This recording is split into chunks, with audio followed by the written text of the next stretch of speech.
Hey everyone, this is Alan McKay. Welcome to episode 32, going over LinkedIn, but more importantly, how to use LinkedIn if you're a designer, a 3D artist, you work in games or film or whatever it is, how to use it for you and not the way that LinkedIn's built for lawyers and everyone else outside in that whole other world out there. So this is a chance to start to really use this weapon to your advantage.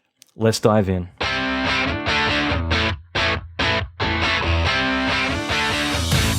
Welcome to the Alan McKay Podcast. Alan is an Emmy Award-winning visual effects artist and mentor to many leading industry experts. Listen in as Alan talks with other industry leaders in film, video games, and visual effects about their experience, lessons, and methodology. Alan will teach you pivotal advice to fast-track your career, better your skills, and reach your ultimate dream job. Check out the latest episodes on alanmckay.com. Hey everyone, this is Alan McKay, and welcome to episode 32. We are getting up there. It's, feels like just not that long ago we were doing episode 1. And yeah, this has definitely been a work in progress always, but there's a lot of revising I'm going to be doing soon, trying to get the quality consistent in terms of a lot of little things that I've been meaning to work on, to revise and change, as well as slightly the format as well. These are all things that have slowly been adding to the to-do list, but at the same time, I feel good with how everything's been going, considering some of the earlier podcasts that I've heard. I'm actually doing a episode with Chris Nichols over at Chaos Labs later this week, so that's going to be a lot of fun to get to do an interview with him about some different stuff. So I'm going to really enjoy that. There's a lots of stuff coming up. I'm helping out on a few really cool projects I'll be able to announce soon. Call of Duty Black Ops 3 got announced finally, so I can officially say, I was working on that, but I cannot say what I did on that just yet, but that's super cool. I want to keep this short. This is a LinkedIn episode, and we're going to be doing a lot of cool stuff. I have so much to talk about this subject because it's, I think, one of the most underrated and also completely misunderstood applications or websites, tools out there. And I say that because I think for our industry, and when I say our, there are a lot of us based on everyone who listens to this podcast. I love the fact that a lot of the larger studios, I'll give a shout out right now to everyone at Weta and ILM and a couple of you guys at Pixar as well. But also a lot of smaller studios too, but not just all visual effects. There's plenty of people in the games industry. There's plenty of people in design, and there's also a lot of people, a lot of you guys who aren't in this industry, you're in other areas tied to it. So I kind of really dig the fact that this has kind of grown beyond just visual effects or just this and that. And I do think that a majority of what I discuss and the people I bring on, what they discuss with, their background, their career, their successes, I think all of that is definitely something that you can cross-transfer, I guess, to other industries. So I can't believe I said cross-transfer, but you get what I mean. Be able to translate it over to your industry, because all this stuff I think is pretty applicable no matter what field you're in. But all that being said, this episode, LinkedIn, I think for our industry, and I would say, officially designers, 3D, so games and visual effects like film, commercials, you name it. I think that our industry is a little bit different, and LinkedIn off the cuff doesn't fit as well with that. However, the ability to use it the right way, you can never be short of jobs. You essentially have so much access. There's so many LinkedIn hacks that I want to go over, and I'm just going to give you a heads up. I barely can scratch the surface on it in such a small time frame. So what I would love is to get your feedback after this episode. I'm hoping it's a bit of an eye-opener and you say, whoa, I never thought about it this way. And I'm going to start to pick out specific areas and do a few episodes on this down the line. So that way we can, go over how to get your rankings up. So that way you start appearing on Google more, as well as start appearing in LinkedIn more. In addition to that, your profile, so that way, you start to register in certain groups a lot more. There's a lot of different ways you can transform it, based on the algorithm that LinkedIn uses. You can start to say, okay, well, time to start thinking like LinkedIn instead of trying to think like how I typically think. But then there's also a lot of tactics that are more offline tactics. You can go as far as to, look at movie studios that you like, or look in the film credits and say, I want to work for this company. How do I get a job there? And start to use LinkedIn to really get in there without blatantly just spamming people, yo, give me a job, but actually find the best ways to go about it. There's so much stuff. Like, I could go on and on, but I'll keep it short. And a couple of things I'm just going to mention. I've been working on some really, really cool stuff. I've actually taken a month off to put together some stuff that I'm going to be giving out for free pretty soon, which is nuts. Just as a heads up, I'm putting out 15 hours of free training on some really advanced stuff.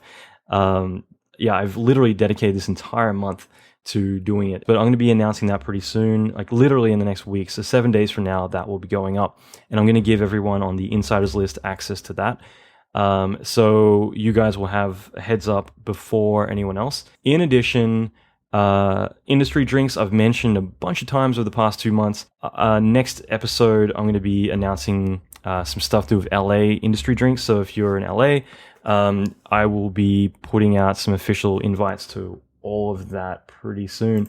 And finally, and by the way, when I say next week, like next episode, I'm aiming for the 1st of May, which is actually my birthday, so it will be a big one. Cool. So yeah, I'm going to be putting that out pretty soon as well. I'm going to be emailing a lot of information following up about LinkedIn and some video tutorials pretty soon as well. This will all be on our VIP insiders list. So again, this is a list just for anyone who doesn't know about it. I do mention it a lot at the moment, just because for me, it's basically for anyone who is really enthusiastic, who really wants to do more, make more impact, and get more access to both myself and what I'm doing. This is something that for me, it's where I want to give a lot more exclusive and free. Everything that I put on there is free. I'm not selling anything at all. But this is a chance for me to be able to freely put out stuff that I might be a bit more skeptical about putting out publicly. And I want to be able to just kind of make it more a reward for the people who are really taking action and wanting to get access to this stuff. Okay, so it's more our exclusive list. And I talk to most of the people on the list, and I'm starting to get a lot more active now. It's been hard in the past, but this is a chance because I get so busy. I can't always reply to everyone's emails personally, so this is a chance for me to send a lot of free, but also premium information and content and other stuff that I wouldn't want to share publicly. And currently, there's a little bit over 100,000 listeners now with this podcast, which again is awesome. And it just means that, I'm so grateful that we have, or I should say I have so many, loyal listeners on this podcast. And for me, that's why I really kind of want to start to make it the best experience I can. And I'm going to be bringing on some really phenomenal people, really pros at what they do, and also more specifically to do with certain subjects that I know a lot of you are interested in. So I'm going to bring on actually my immigration lawyer, my visa lawyer, who has helped me with all my green card, my visas, everything that I've ever done. I've recommended this person to a majority of the people I know. And it's kind of funny because most of the time when I've talked to people about visas and I've said, like, who's your lawyer? We always have the same one in common. So I'm actually going to bring her on to talk about all of this stuff. Now, that will be a chance for a lot of people to get insight into working in other countries. I'm going to give a lot of insight as well. And I love Dan Rority's one just because we kind of touched base on this. But, there's a few episodes I've been working on for quite a while. I will mention it now, but it's still a while off. But one is something I'm really interested in doing is I want to put together a small panel of female artists in the visual effects industry. And I'd say right now more visual effects, and later I can look at doing one in games or in other areas, but I want to kind of keep it more specific to one niche industry first. And this is something because I know a lot of really amazing, talented female artists in the industry, and I also know a lot of them who have very completely different views from one another. In other words, very different experiences, very different opinions. And, I think this would be something that I think I would find very valuable. And I know already that there is a lot of you who have already spoken about this and said how valuable you would find it as well. So I'm still working on this because it's something that I want to take my time and I want to do it right, just because I think for me, it actually kind of excites me to actually pick some subjects that aren't like how to learn LinkedIn, how to do some cool stuff on LinkedIn. To me, that's really valuable stuff. But I think that there's also some things that I think it is really insightful. And, visual effects, I think that visual effects is a pretty even keel industry, but video games, not so much. But visual effects still, even there, there's definitely different roles. And it's, depending on where you go, and that's both country, city, and even company, things change so drastically. So I think this will just be a really insightful episode. There's a couple of really cool ones. There's one of the biggest visual effects studios in the world. I'm actually going to be bringing on one of the owners as well as a few of the producers. It's going to be really cool to kind of give some insight into hiring artists, dealing with productions. I want to talk about setting up your own studio. And that's something I've dabbled with and I've mentioned in the past. It's a big subject, and I also want to make sure it's approached right. I've got experience with this. I know plenty of really successful big studio owners who I can bring on for this. There's so many big ones I want to cover, and I will be covering more of these pretty soon. And also a few book authors and other people who I think their experience will really be valuable to you guys. So I'm going to leave it there. I'm going to get into this. One final thing I'm going to mention is, I mentioned this in a few episodes earlier about a mentorship that I launched in end of December, the week of Christmas. I don't know why I picked that week, but I launched what is now the biggest thing I have ever done in my career as far as I'm concerned. And I love this podcast as well. This has been phenomenal, but this has been such a journey, which all started with launching this course, which was an effects technical director mentorship program. And this was an 8-month program where I would be mentoring and working very closely with everyone, doing a lot of lessons. And at this point, it's something like 150 hours of training so far has been put together, as well as all the live training that we've been doing as well. So typically we're doing live reviews. I treat it like dailies. We get in, we talk about everyone's shots, and we all help each other. We stay in contact pretty much every single day in several different ways, but also over like, talking and doing live webinar reviews and everything else. The training has been really high end and really freaking cool. It's the best work I've ever done. And it's also just changed my whole perspective on training. For me now, like, this is, as far as I'm concerned, how I want to help, is to be able to literally have a group of people, and I'm very careful about the selection. And that was one of the big things, is that I don't want people coming in who are just going to sign up and, join just for the sake of, getting that material and being like, cool, I'll go do the material. I want people who are serious about it and have goals that I want to work with them throughout this 8 months, so close to a year. Is actually, we've extended a bit, so it's probably going to be a year-long thing. And, I want to be able to kick their butts when they're not doing their work, and be able to make them accountable for it. So for me, this has been something where it's a chance for us all to get together and really get to know each other. I love the fact that a lot of you guys, and I know a lot of you listen to this, I love that, a lot of you guys flew over all over Europe to meet me in Paris, so we all could get together and party and, hang out. And that was really cool as well, just kind of get to have these friendships form. Now, I mention this because I've already mentioned before it's coming up, and in the next week, I'm going to be launching it again.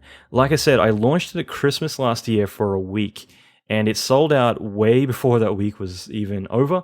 And so there was a massive waiting list of people. There's actually a lot of people begging, like, let me in, after the cutoff. And, that was a cutoff for a reason. So, we've got a waiting list, but I'm going to be opening it up for another intake, for another chance to register and be a part of this, if this is something that interests you. And, this is something that, for me, like, I am working on a few productions. I'm actually tied to a few really big productions right now, but my full-time job, as far as I'm concerned, is actually mentoring and helping everyone in this mentorship. That to me is entirely what I'm doing right now. So, and then I'm just managing some other projects and gearing up for some really big projects actually for later in the year. So this is something that next week I'm going to announce. I may or may not announce it publicly because everyone on the waiting list is going to have a chance to sign up first. And I'm going to let everyone on the VIP insiders list have a chance to look it over and see if this is something they want to be a part of as well. After that, and I only say that because when I plan to announce it publicly, there's a very good chance that it mightn't ever happen. I might just have our intake and we fill up before it ever gets to that point. Last time it filled up so quickly that most people didn't have an opportunity to register, and I know a lot of people were really bummed. So this will be a really great opportunity. I'm going to be giving you guys on the VIP list a chance to do this. So if you want to be a part of it, go to alanmckay.com/inside to sign up. And I will be sending out some info on that too. Like I said, I'm pretty careful about this stuff. I've never ever mentioned anything on this podcast in terms of, stuff that I'm doing commercially. But for me, this is something that I know is going to change a lot of people's careers, and it already has. There's a lot of people who've gotten really big jobs once signing up for this and being a part of it. And, based on what everyone in there has been saying, it's just been making me all warm and fuzzy just thinking about it. So that's why I think that, it's well worth mentioning if you want to be a part of that. And if not, no problem. I am sending so much stuff that's very valuable and very free to that list constantly. So either way, it's win-win. So that is it. Let's get in this episode all about LinkedIn and more about how to really make it work for you. Like I said, I'm trying to keep this episode short. I think it's 40 minutes, but there's so much more I want to cover. So yeah, let's go from here and I'll do some follow-ups. So a lot of people have a misconception about what LinkedIn is, and that you basically build a profile and then people will contact you and offer you jobs, and that's how it all works. And it's not really the case, especially in visual effects, games, and design. It's quite a different world to, let's say, more corporate-oriented jobs where things are a little bit more structured and just a little bit handled differently to how the typical creative jobs are put together. Now, you can hack your visibility and you can position yourself to maximize your chances of getting a job. But just like anything, you need to be proactive. You need to take action. And that is probably one of the key things I've been pushing for you all the way through all these episodes, is always to take action and to see opportunities and to create opportunities every moment. And now LinkedIn can be a really powerful weapon for doing exactly this if you're willing to put in the effort. Because you literally have access to, I think it's 175 million, or now I think it's more than that, people on LinkedIn. But more importantly, for all of the stuff that LinkedIn stands for me, it's essentially a massive goldmine of information that I can utilize and be proactive in how I go about approaching getting what I need from it. So I'm going to go through a bunch of stuff here. For once, I'm going to try and keep this around 30 minutes. Typically, most episodes I have go for about an hour to 2 hours. So I'm going to try really hard to keep this one short. But if this is something that really kind of registers with you and it's something that you really want to do, then I'm more than happy to put together a whole series of episodes specifically about things to do with, let's say, LinkedIn and how to really finesse and focus on a few of the key features to make the most from it. Okay. One of the key things I'm just going to get out of the way, and it's an obvious one, yet it's very highly neglected, is to fill out your profile 100%. Okay. There's a lot of reasons behind this. It's just something that I'm going to say right now is do it. Don't do it later. Do it now. First of all, completing your profile 100% will make you have more search visibility. So you're going to appear on a lot more people's searches. You're going to become a lot more visible. So in a way, LinkedIn encourages you to complete everything, flesh it out. Don't half-ass it and, kind of put in some stuff and fill out the rest later. At the same time, having something up to date is important, because if you go onto someone's profile and it hasn't been updated in forever, it's just something that just isn't going to paint the full picture of who they are. But if you're always on your game, you're always adding stuff, it's definitely going to be more robust. It's going to give you more impact, and it's going to make you obviously a complete image to read. So it's just quite important to do that. Now, the way I look at it is this can be your resume for the rest of your life. What I mean by that is that typically we might have a resume, we might have our Zerply account, we might have our LinkedIn, our IMDb, even on Facebook, our personal site, updating it there. You have so many places that you're putting your stuff that it's very hard to maintain it all. If you make LinkedIn your primary go-to place for your resume, your job history, all that stuff, you link that up in your email, in your website, everywhere. So if they want to read your resume, they don't download a PDF file from your website, they go to your LinkedIn. You just click the button, here's my job history. That way they go there and they can really read a fleshed out version of everything you've done, and they can also see who's recommended you, who do you know, what mutual connections you have, all that kind of stuff. So, it's something that universally you should kind of designate, I should say, not delegate, but designate a few key spots where all your information is, or segregate. I'm going to use some fancy words here, but no, like to segregate your stuff into all the right places. So your reel may be on Vimeo, and if you have your website, you don't put your reel on your website as well. You go to your website and you put an embedded link to your Vimeo reel, whatever. You essentially have designated places for all this material, and it's going to make it a lot easier to maintain. So LinkedIn is the place for your resume. If someone then says, hey, print off your resume as a PDF format and send it to me, LinkedIn has the feature to be able to export your job history as a resume. So again, you're killing two birds with one stone by officially making that your location. I do talk occasionally how IMDb, for those of you in film, tends to be now like the new resume. And what I mean by that is essentially it's a official place that typically if your stuff's there, then you're not being BS anyone, you're being legit. But again, that's kind of a whole different conversation. But in terms of your actual resume that you update with what you did at a project, the months or years that you worked there, all that kind of stuff, LinkedIn should be your official go-to place for that. And that way you're just making a spot that you can easily update. You know where it is. If I were to update my resume right now, I would need to go and find it on a drive somewhere or check through my email from like years ago, because it's so easy to lose track of that stuff. I don't have a reel folder, a resume folder, all that stuff in my drive. But I do know at least that if I needed to, I can point someone online to where my reel is. And if they needed to look at my work history, again, LinkedIn is going to have the most updated stuff. Now, the key thing is once you've updated everything, you've kept it up to date, you've fleshed it all out, the next part is to make yourself stand out.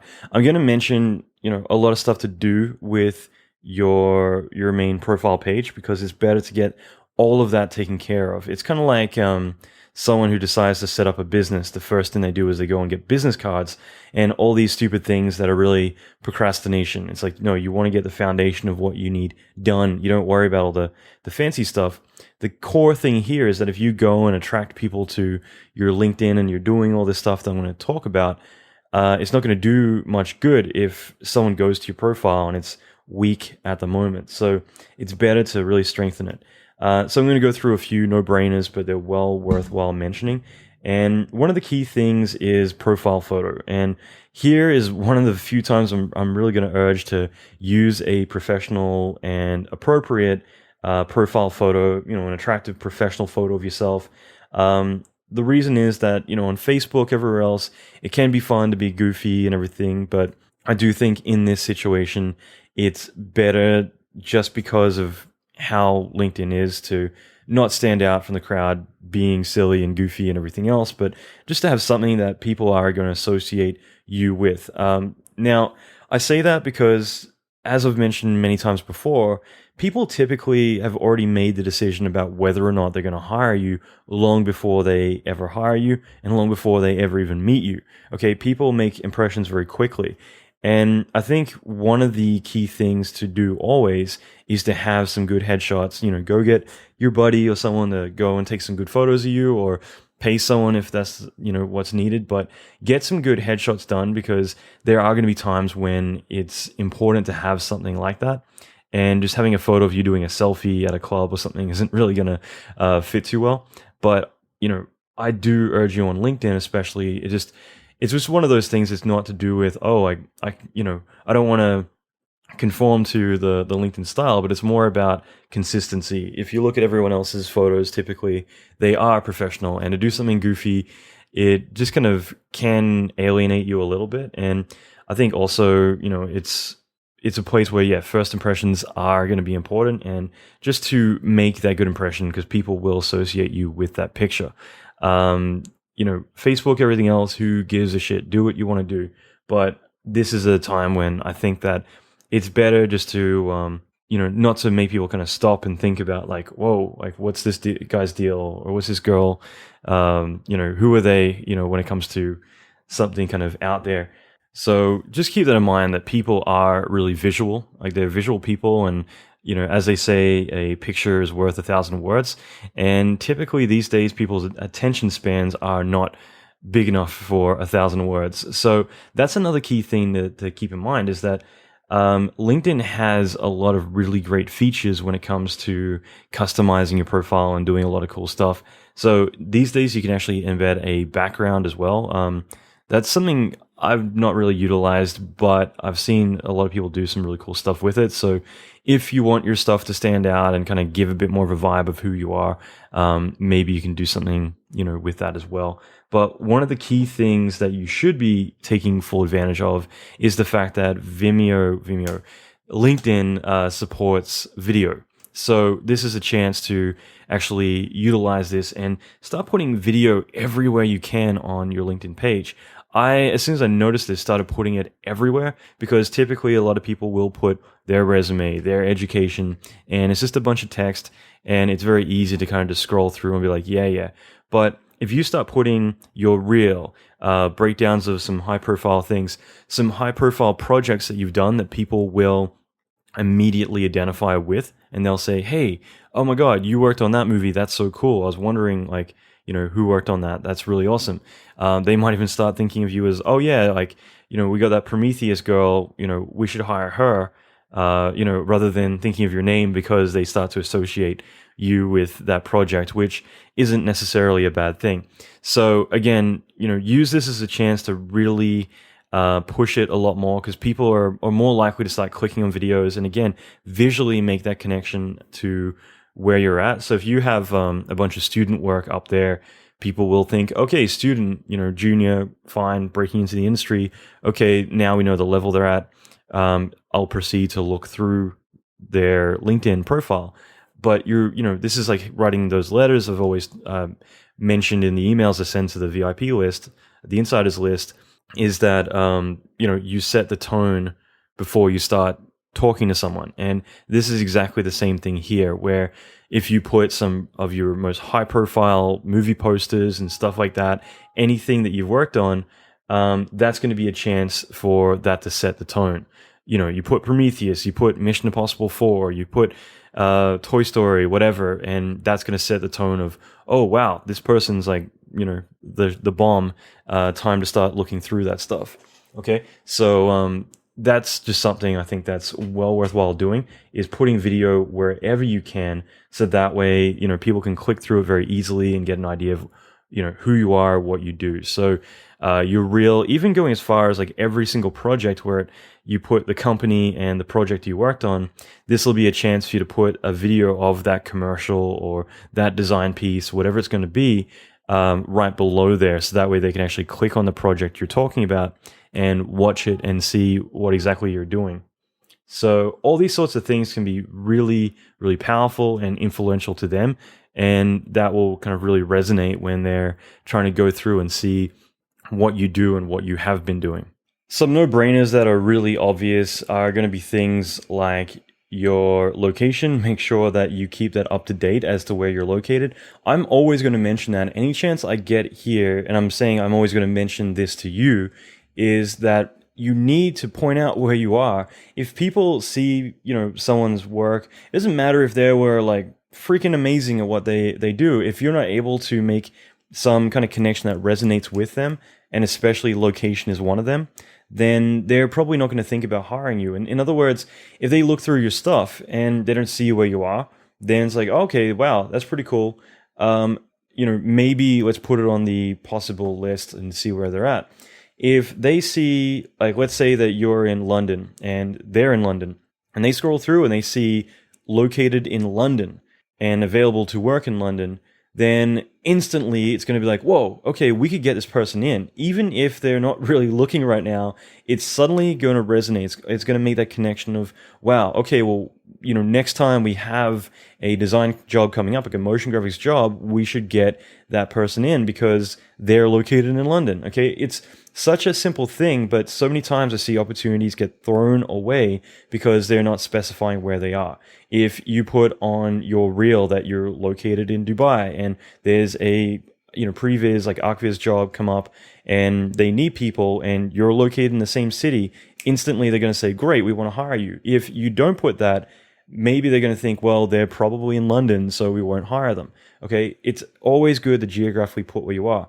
Same deal with being able to put what countries you're able to work in. In other words, if you have like a citizenship, or if you're part of the Commonwealth, whatever it's going to be, so that way you can say, I'm able to work in London, Australia, New Zealand, and the US. Then people are going to be like, oh, cool, well, we can hire that person, rather than assuming and painting their own picture based on their previous experience with, okay, well, this person's from Australia, well, E3 visas aren't very, common at the moment. We can't get that person in, whatever it's going to be. So again, more information, the better in that regard. Something that I've done from time to time is you can kind of customize like your previous jobs. Like if you go to the very top of your LinkedIn, and by the way, not right now, but again, I'm actually going to put together a couple of videos, kind of like I did in episode 31, but more kind of short and focused and higher quality video. But so I will be putting out some stuff specific about that. But if you look at the top of your LinkedIn profile, it's going to say your name, your status, your location, and typically the industry that you work in. Then it's going to say stuff like previous employers, and it's going to say your education, and then it's going to have a bunch of other stuff. Okay, so let's just talk about this for a moment. First of all, I'm going to skip down to previous employers. You can customize this to an extent, and it can be pretty useful to put the most impactful employers you have on your resume. So, for instance, for me, I might put something like Ubisoft and ILM, or whatever I want to put up there, so that way people see that. Again, first impression, they'll resonate with, oh, okay, this person's worked at some big places. Whatever you think is going to, register to people when they read it. Okay. Same thing with your education. If you think that's important to you. I don't know why, but mine actually says that I went to a college, which I didn't go to. I actually was a lecturer there. And same with my Facebook. It says, because people add, and that's one thing I don't like about Facebook, people add stuff which seems to actually automatically add to my Facebook. And again, I just need to mess with the customization of it, the permissions. But yeah, it says I studied at Oman, and I'm like, no, I've never been there apart from doing some online training for them. But just stuff like that kind of pops up, and it's like, how do I get rid of it? But in this case, that's important again to kind of put what you think is going to be the most impactful. Always think, what is the most impactful? If there's a company that they haven't heard of, maybe try and minimize what you can. Same thing with industry. Industry is really important, because if you put something different, like I've got motion pictures and film, that's the industry I'm in, or the main industry I'm in. So if I were to put something different, technically when people search for you, you are going to fall in a different category. You might not be as commonly searched, and it won't commonly link you with as many people. I'm going to get to that stuff later on, but for instance, you can look at stuff like who's viewed your profile. You can also look at who else you kind of fit into the category of. So, for instance, when you might hear some clicking, I'm clicking my laptop, but it says people also viewed, and it's going to come up, and I will get into this in a moment, but it's going to come up with people who technically are kind of like your lookalikes. In other words, they're people that look that work in the same field as you, that are probably, I'm going to say your competition. I don't see it like that, but people that typically you're going to be working in the same field and going after the same jobs and probably have worked with. So I look at people also viewed, pretty much every single person that is in my also viewed is either like an old student of mine or they're people I've worked with, with the exception of Peter, who I'm not going to say his last name because I can't pronounce it, but Peter, who I spoke with in Paris, as well as Raphael Lacoste from Ubisoft. Those guys, obviously, because a lot of publicity recently with our names, so they both pop up. But everyone else, like that pops up on mine, are people I worked with, or there's a couple of students of mine in there as well that now work professionally at the big studios. And so they all fit in there. So it actually makes sense. Like I look at that and I'm able to say, all right, like these people are, essentially my lookalikes. These are the people that typically people also will search and look for and target on LinkedIn. And it's actually really insightful to look at that. I might as well go on this tangent now and I'll revisit it later. But when you look at your public profile or you look at other people's, it's going to show you who else, is quite commonly looked at by the same people. So when you look at this, it's kind of really insightful because it gives you a chance to say, okay, yeah, this totally makes sense. Because to me, every single person on my list are people that I know and I work with, and they are essentially identical to what I do. So to me, it makes me feel like, okay, I'm on the right page here. Whereas think about it. If you look at yours and you've got a mixed bag of people that it's kind of random, it's not like one category of like, for me, it's mainly effects and a couple of like VFX supervisors, art directors. So if, for instance, yours is kind of like a couple of texturers, a few Photoshop people, a few 3D animators and modelers, or, whatever it's going to be, whether you're in design or animation or whatever you're going to be doing, this is something that for you should look at and say, okay, for whatever reason, I'm not getting viewed by, a consistent, like I'm not fitting into the category that I should be fitting into. And this is a chance for you to think, okay, well, what am I doing wrong here? Because you do want to fit in that category. You want to be categorized. So if you start clicking on all these people, or more importantly, find the people that you do want to show up with, you can start to look at their profiles and try and see what maybe you don't have in common or what you're doing wrong when it comes to looking at your stuff. So you can start to slowly adapt your profile to more mimic the consistency of everyone else's profile. So hopefully that makes sense. It's not like, oh, I got to go copy other people's profiles.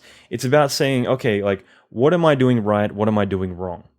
And I'm going to go through, like, later when I do videos, it's going to be a bit different, but I'm going to go through some people's profiles soon and talk about that. But I think it's so important to actually look at who else is essentially kind of grouped in with you, so that way you can fit into that category. So I'm going to roll back for a little bit and get back to where I was going to be talking about, and then I'll revisit that soon. But going back to your initial profile, so places you worked is one thing, location, category, like I said, so that way you're searched and you kind of fitting into a criteria that, maybe these are the things that are wrong, like you're not motion pictures industry, you're motion graphics, or design or whatever, and for whatever reason you're being put in the wrong category to what you probably should fit into. So I think it is very important to start mimicking or looking at other people's profiles to see what's going on. One of the things is you can customize your link. I'm not sure how many times you can customize it. I think it's twice. At least I know that's with Facebook. I love the people on Facebook who change their name too many times and they're stuck with it. So with LinkedIn, make it something that's easy to access. I got in early, so I've got mine as LinkedIn Alan McKay. So, really easy. But that's a chance for you to claim some space on there that's easy.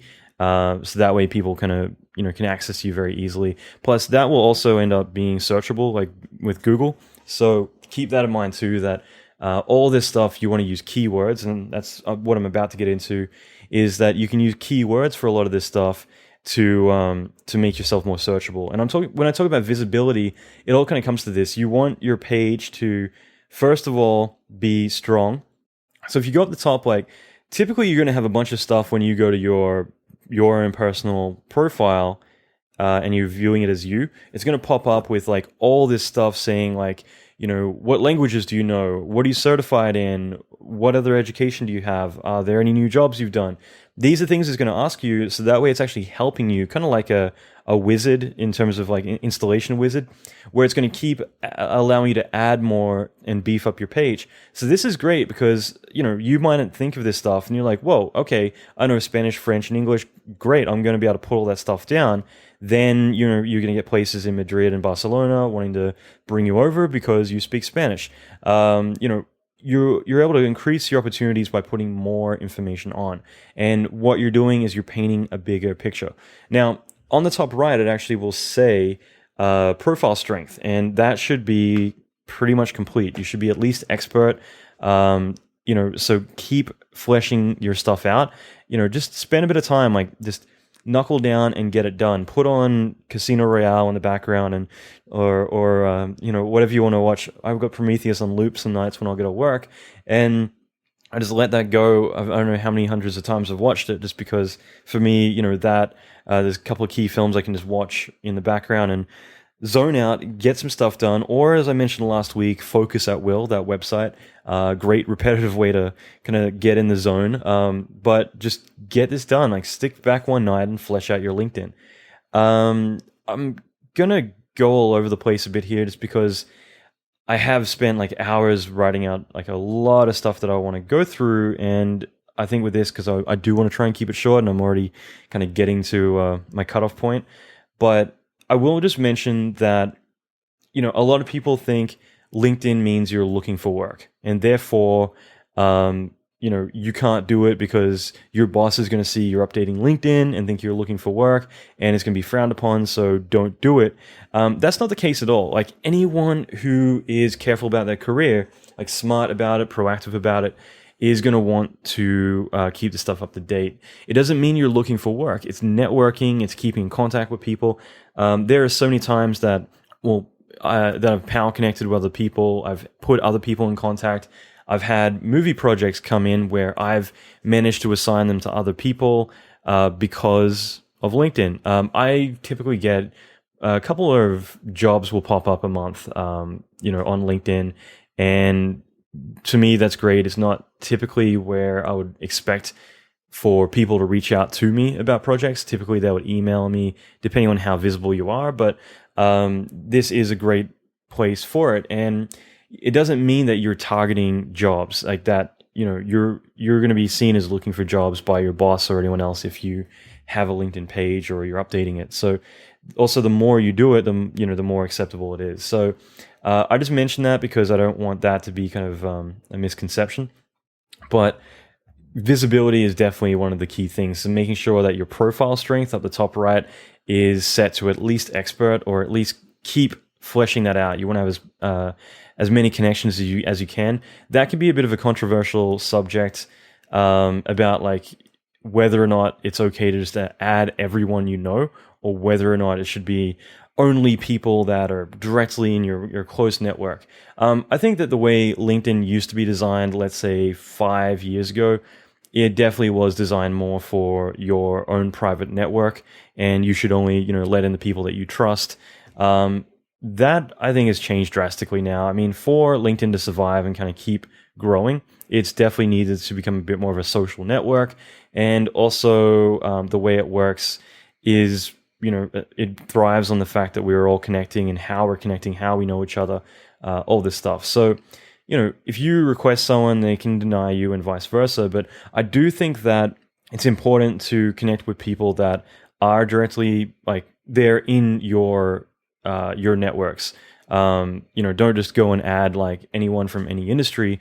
But I don't think there's anything wrong with adding as many people as you want, because what's really going to happen is that if you start adding you can, and I do this. I've actually experimented a lot with Facebook and LinkedIn, like really experimented in a lot of ways with this stuff. And by, let's say, targeting specific companies, and this is something I want to get into later as more of a tactical thing, but you can start to target specific companies, and specific people. And kind of target that type of person, because every time you click on someone's profile, it's actually going to bring up their lookalike, okay? And this is a chance for you to then go find other people that are like their lookalike and start to kind of add that type, that category of person to your network. So I could go and target all the animated feature film directors or all the animated feature film producers if I wanted to try and get money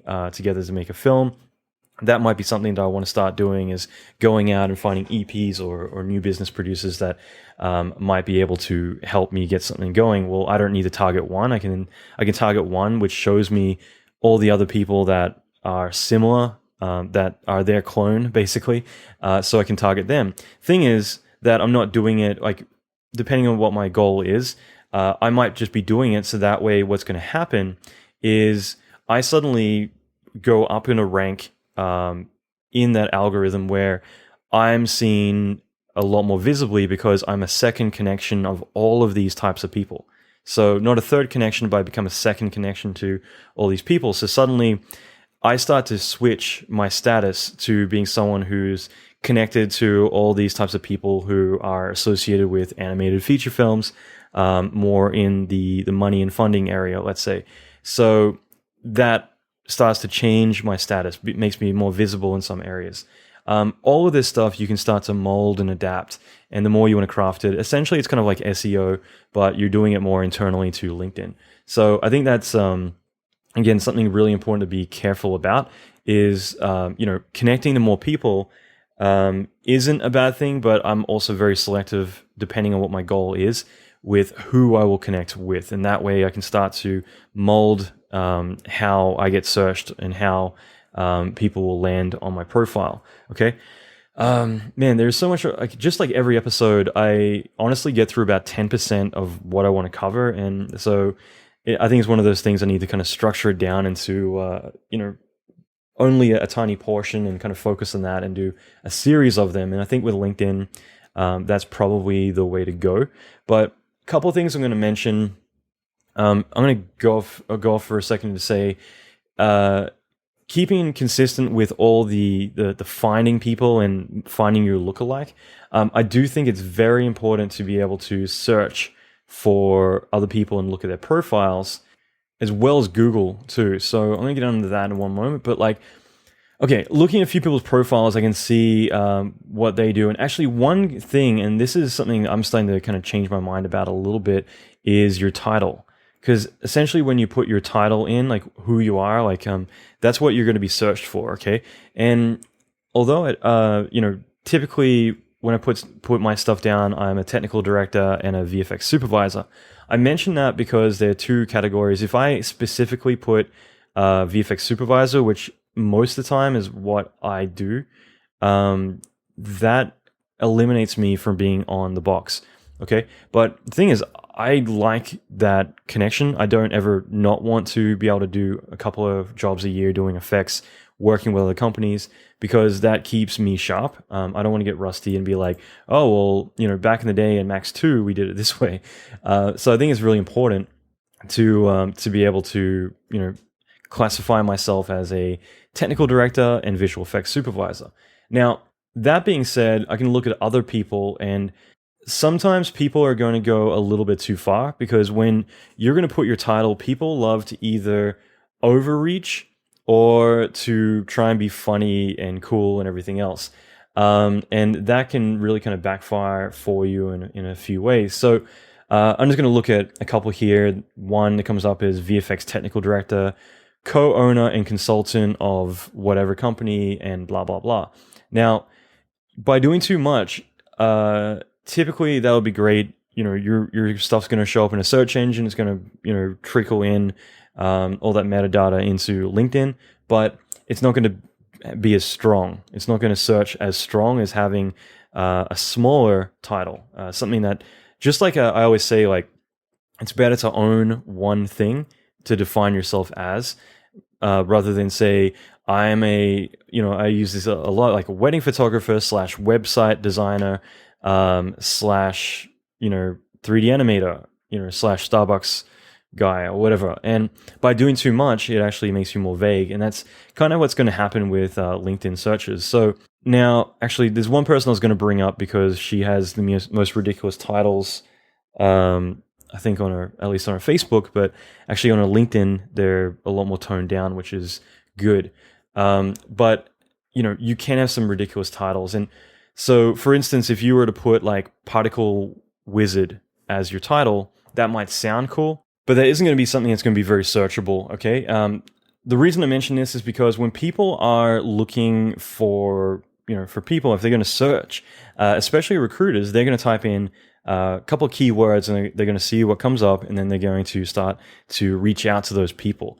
And I will say about LinkedIn that you will get a lot of recruiters, especially video game recruiters.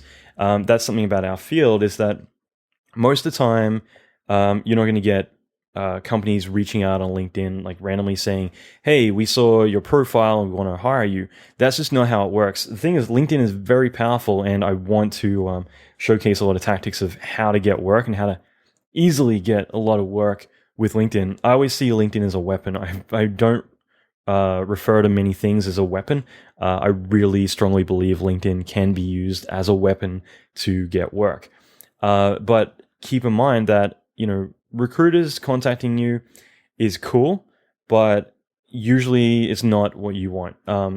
You want people to contact you, you want people to find you, but you don't want people to contact you just because you came up in a search engine and you fit a certain criteria, but you still need to be the person who comes up in those searches still, and easily resonate with those people. So I mention all of this because think of it if you were a recruiter or someone. And by the way, I'll just mention about recruiters why that's not necessarily the greatest thing. Typically, like NVIDIA, for instance, contacted me 2 weeks ago. They said, hey, we have this amazing job, doing future development for our company. We want to hire you. And I didn't reply, but, it was something that kind of sounded cool, like, NVIDIA tech, great. And I was at lunch, and naturally, I mentioned like, oh yeah, NVIDIA hit me up. Like, that'd be something that'd be really cool if it was like a short-term thing. And everyone at lunch was like, oh yeah, they hit me up as well. And that's the sort of thing, like people are typically firing. If you're a recruiter, you're firing in the dark a little bit because you're trying to just get people in and then talk to them and get an idea of like whether they're a good fit. And typically a recruiter, an HR person, they're not usually people who are directly in the industry and know what is good or what is bad. They're someone who's going to find them and put them to the person who knows if they're good or bad. And that's why with LinkedIn, I want to show you how to actually speak directly to those people. I want to be able to show you how to go and even have those people find you, add you, contact you, just through being proactive with a few tactics. But you still need to be visible, and you don't want people who don't know whether you're good or not reaching you, because it's just kind of a bit of a waste of time. But put yourself in the shoes of those people who are doing all the searching, and what are they searching for? If you're going on LinkedIn and you're looking for, I'll say, effects, what are you typically searching for? You're going to look for effects, although effects is kind of broad. Also, there's the misconception or miscommunication about VFX and SFX, so special effects, visual effects. Video games still will refer to special effects a lot of the time, whereas visual effects, that means something completely different. That's referring to more practical effects on set. So that's where you need to start to kind of think about, what do I call myself, but what is commonly known? And this is why I think it's important to go to the job boards. Go on and look around and find what are really important for you. Like, what are some really important websites that you would go to find jobs? Look on there and find like what are the common terms used when looking for effects people, or if there's animators or designers, whatever you are. Find those keywords, start to speak and think in the language of the people who are typically doing the hiring, and start to mimic their wordage with everything that you're doing. Now, if you want to go further with that, you could easily go and collect all of these forums like CG Talk. I can't think of anything, VFX Recruit, whatever it's going to be. There's plenty out there. Find all of the job sites, save all the information out, And there's websites like Wordle, Wordle, that will put together word clouds. So what you can do, dump all of this information as much as you can find in there, and it's going to come back and tell you what are the most commonly used words. So you can start to find, what are the niches, what are the most popular areas people are looking for. And you can do that with your whole industry if you wanted. I always mention when you're trying to break into the industry that you mightn't necessarily get into the industry you want to right away, but you can use another job as a stepping stone. So, for instance, you might have good lighting skills. Why not go as a lighter, then switch? I've got a friend of mine I help mentor, and he just got a job at a big studio doing exactly that. He wants to work in effects. He got a job as a junior in a different department, but was able to communicate and show off his work to the studio as he came in. So that way they're like, wow, we want you for this job now, but we could certainly see you evolving into a position in effects down the line here. So, we would happily groom you to that. So this is where you start to think of the long-term strategy.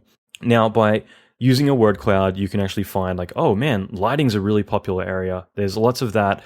Or you can find things that other places are in high demand, low supply. And again, if you're on the insiders list, I've sent a lot of information about finding that high demand, low supply mentality. But it's just a matter of finding, the popular areas, or in the case of if you're looking for a specific job, find the keywords that they use. So that way you can start to change your profile, change everything about the wording to help you get searched by the phrases that people are actually searching with. Really, really important. Now, at the same time, it's also if people were looking to hire someone for, I'll use effects again, they will probably start looking for tools as well. And this will either be in searching or reviewing your profile. So it's really important to start strategically putting the keywords that you think are very important in your profile that are going to help you show up in more searches. So with effects, I might put fume effects, Maya fluids, Houdini. And I know from experience that like you saying Houdini pyro effects, that won't show up as often, but like Houdini people, that's what they'll search for. Whereas Maya, though, they're going to look for Maya fluids. With Max, typically they don't actually search for Max, they search for fume effects. So this is something that, you start to craft and use less is more, as I mentioned with your title, less is more as a way to start having the keywords that people will look for. And even, if it is searching like, HR, someone's going to have a meeting and say, okay, we need to find a Krakatoa artist. We're going to go and jump in and type in Krakatoa, see what shows up. They're not going to say we need a Krakatoa artist and look for a particle artist. They're going to probably look very specifically and then start to dial back when there's less searches coming up. So I think that's pretty important just to kind of point out, just so you can start to tailor everything to get, really hit on the mark. And that's why, again, I go back to picking that niche, really defining yourself as like a certain thing and expanding upon that.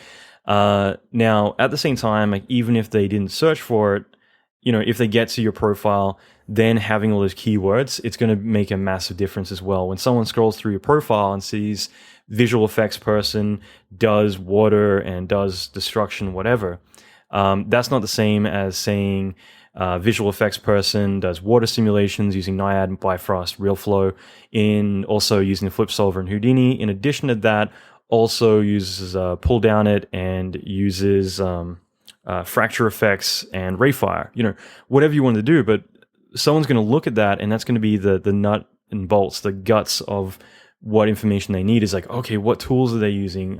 What's their process? So if they see that, it's like, oh, great. Okay, yeah, they use fracture effects. We use that for destruction in Maya. Great. This is exactly the kind of person we want. Suddenly you're going to bump up in their status, thinking of you. They're going to see you as a higher likelihood of being hired than someone else who's saying I'm an effects guy and that's it. Really important in that regard. There's a whole marketing analogy which comes back to if you were to go to a drugstore, and I believe I've mentioned this before, but if you were to go to a drugstore and mention you've got a splitting headache, and on the shelf it's got two identical products that do exactly the same thing, but one says cures all pains and the other one says cures migraines and splitting headaches. obviously you're going to say, oh yeah, the splitting headache one, like I've got a splitting headache. You're going to go for that rather than the other one, which does exactly the same thing, because you're helping kind of dial down or dial in, I should say, exactly what they're looking for. In their head, they have a criteria when they're looking to hire someone, and you're reaching out to them. You're speaking their language, as I mentioned before, by saying real flow, by saying whatever it is. Now, when you do that word cloud search, that's a chance for you to say, wow, like, you know what? There's actually a lot of Houdini jobs coming up right now, or there's a lot of Maya jobs coming up right now. Maybe I should start to mention that before the other ones. Like on my LinkedIn, I can change the wordage so that way it actually says Maya effects guy also knows Max, or whatever it's going to be. It doesn't matter.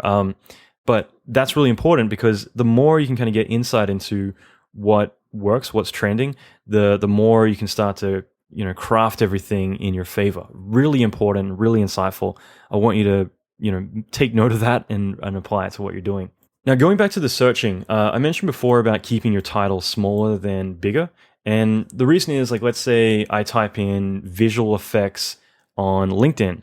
What's actually going to come up is like visual effects artist, okay? And then there's visual effects society, a bunch of other ones. But the top one is actually visual effects artist LinkedIn. And it actually comes up with the top ranking people for visual effects. Okay. And, this is based on whatever they're doing to their profile. It's ranking them this way. So this is really important. This is a chance for you to start to customize what you're doing to rank as high as you can. So this is something to kind of hack a little bit. For instance, for me, I tried visual effects supervisor LinkedIn, and that didn't come up with anything. I typed in technical director LinkedIn, didn't come up with anything. The thing is, my title is visual effects supervisor and technical director. Coincidentally, if I type that in and then LinkedIn and Google, I'm the number one hit on Google. And that's because I have a very specific title that I've put in, and I've ranked really high through the connections, through everything else. So for me, that's the goal that I want, is to be number one in the world for that search ranking. And that way I can say, cool, I nailed it. And so whenever I'm searching for something in Google with LinkedIn in it, I'm trying to find what I want to come up as. And that means, great, I'm one of the highest ranked in the world. This is perfect. Now, what's actually backwards here, or kind of counterintuitive, is that because I put two titles, because I put visual effects supervisor and technical director, rather than dialing it into a niche thing that all this time I could be bumping my rank up on to get to a higher level, it means that I am not ranking in visual effects supervisor or technical director as one of the top 10, but I am for the entire title. Okay. So that's not necessarily a good thing. That would make me, I guess, think differently, like, okay, maybe I should really just focus on owning a title. The flip side is, of course, that technical director and visual effects supervisor are both going to be very highly defined. Like, everyone's going to be using that. So you've got more competition to beat. However, again, depending on how well you rank and how well you really utilize LinkedIn, I'm pretty confident you'd be able to get up there into the top 10, top 30, whatever it's going to be. But that is something that if you can get it to the point where someone types your name in and you come up on LinkedIn right away, then you're nailing it. You're doing exactly what you want.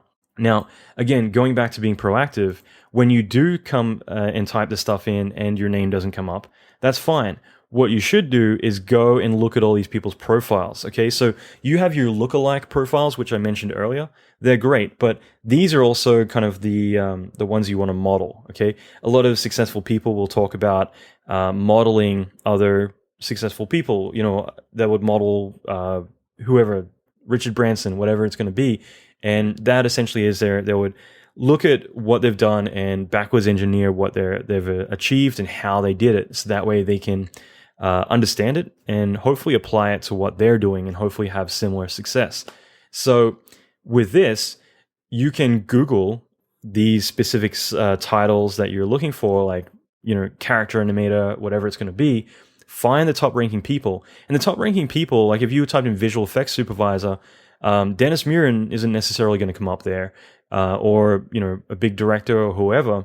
It's it's just people who are ranking really high. So it isn't necessarily going to mean like, oh, well, I can't rank up there because I'm not the best. It basically means like how strong your profile is. Okay, so it's not it's not a matter of like who's the best person in the world or anything like that. It's about how you rank, how many connections you have, how they're connected with everything else that are all tied to that industry. All the keywords you're using, everything that you do, it all ties back to that.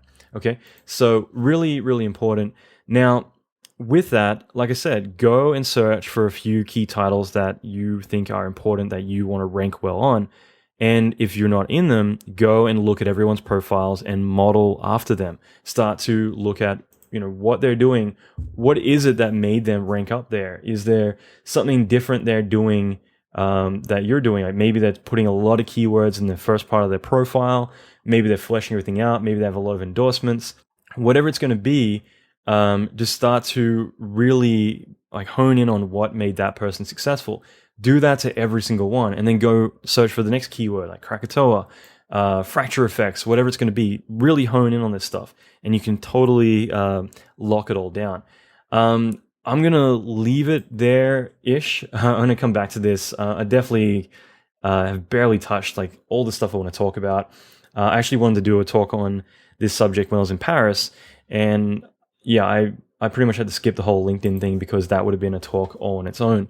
But there is so much powerful information you can have here just by looking through your profile and going after getting it all tightened. And there's a lot of tactics. This is where I really want to get into is tactics. And that can be even connecting with people and then having them on your feed and then be able to start to drip feed them a lot of information that will start to build authority with you.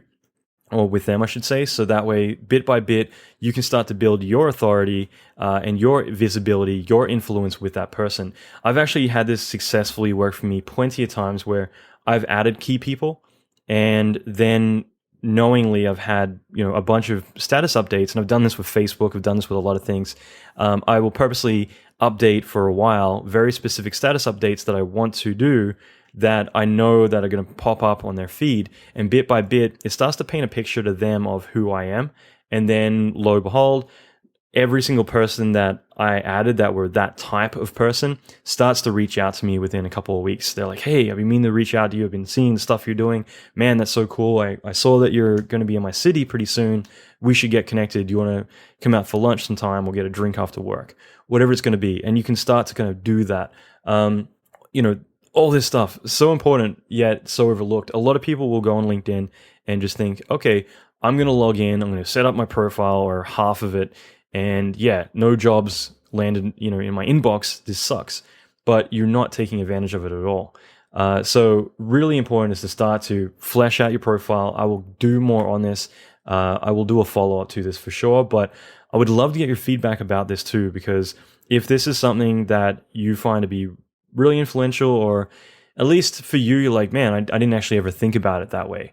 I can definitely put together a couple more follow-ups, and I would gladly put together a couple of video tutorials specifically about this. Either way, I guarantee I will be doing a few videos as well as articles, like write-ups, like step-by-steps on a lot of this stuff for the VIP, the insiders list. So that's already something I'm starting to write and send out content freely every week for that. So again, this will be something I'll definitely be fleshing out a lot more for this subject. So even about just trying to get your rankings up, I'd love to actually get on some like really big email LinkedIn ninjas at some point too, to really kind of break down a lot of how the algorithm works a bit better as well. But this is the sort of thing that you can do, and once you get good at it, and once your mindset starts to change, you can start to apply this to your Facebook. You can start to apply it to your actual website, to everything that you're doing. And it's all about changing that. Like, even in the past couple of weeks, I've gotten so many emails about people who've gotten jobs because of this podcast.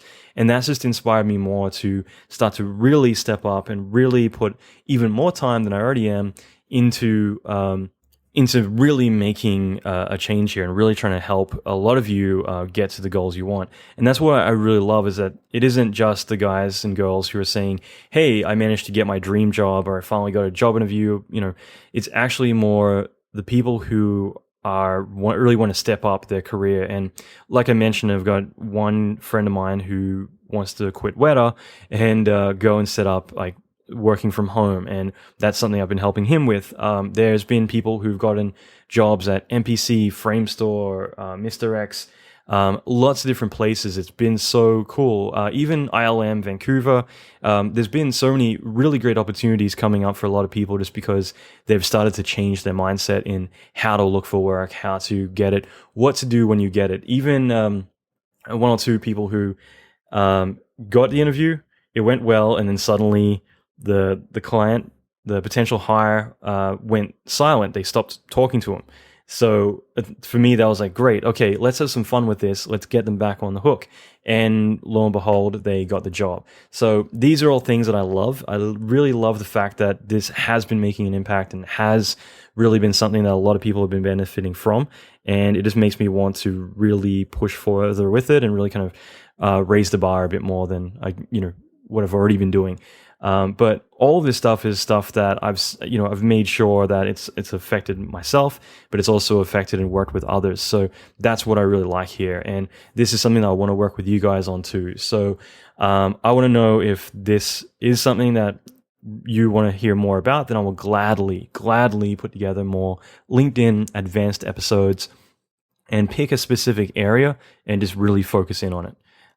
That being said, I've got a few really great interviews coming up with actual studios. I'm going to be interviewing a few key people involved in the hiring process and the production process from a couple of the biggest studios in the world pretty soon. I'm going to be interviewing a few immigration lawyers about how to get visas, because I know there's another area you guys are interested in.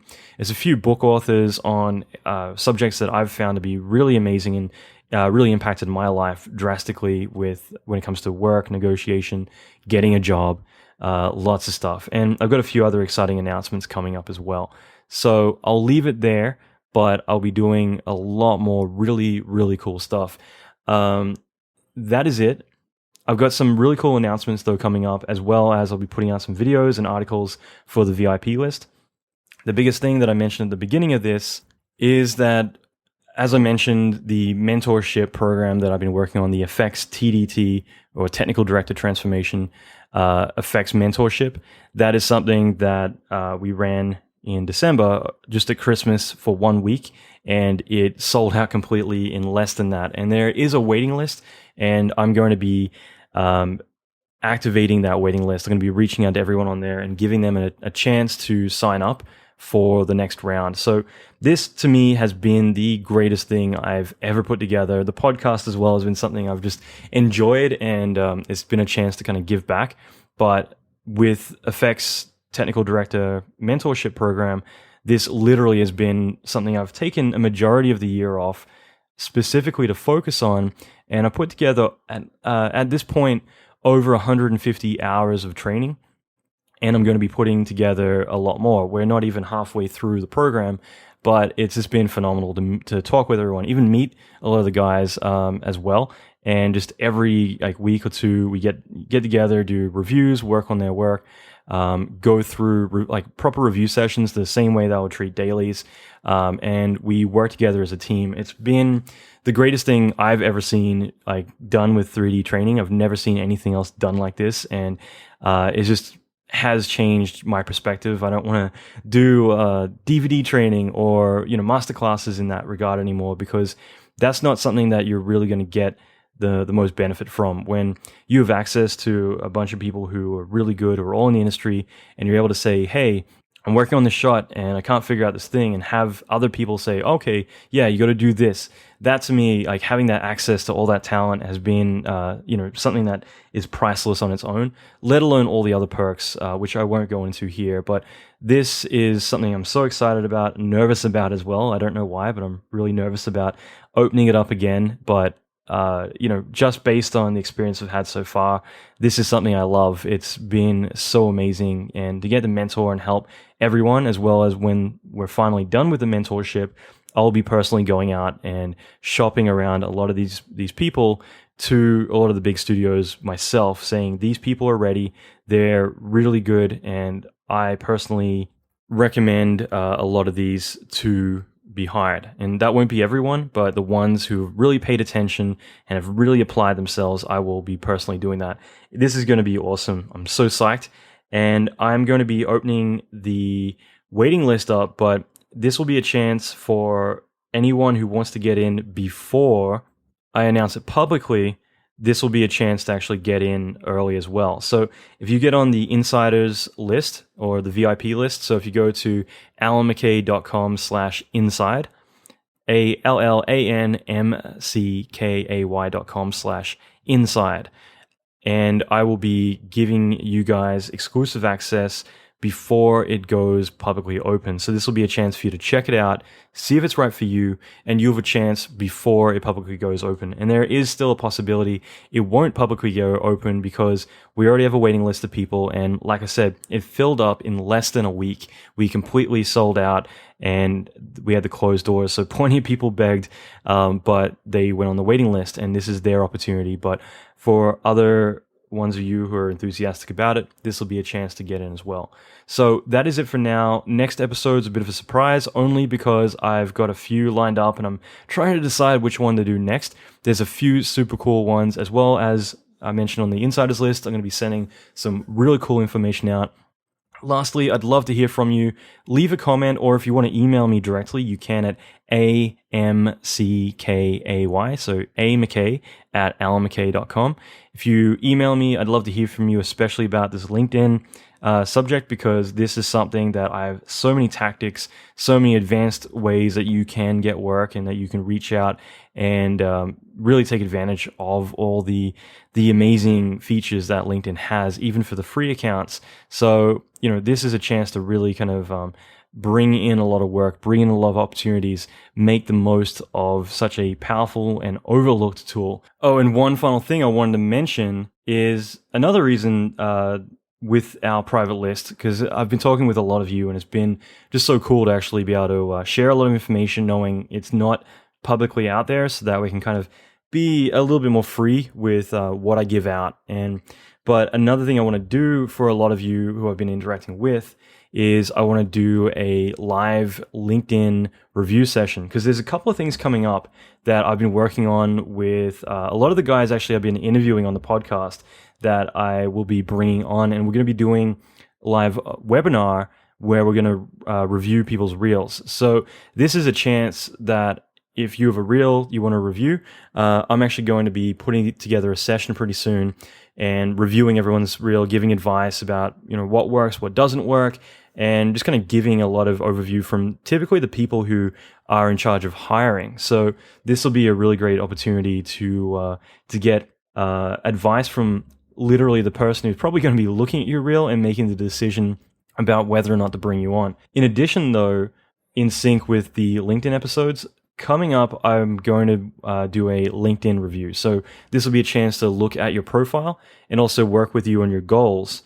And this will be a chance to go over where ultimately you want to go with all of this. So that way we can start to kind of hone and carve your profile to actually meet more what you want and get your rankings, up as well. So there's going to be a lot of that stuff that I'm going to be announcing soon.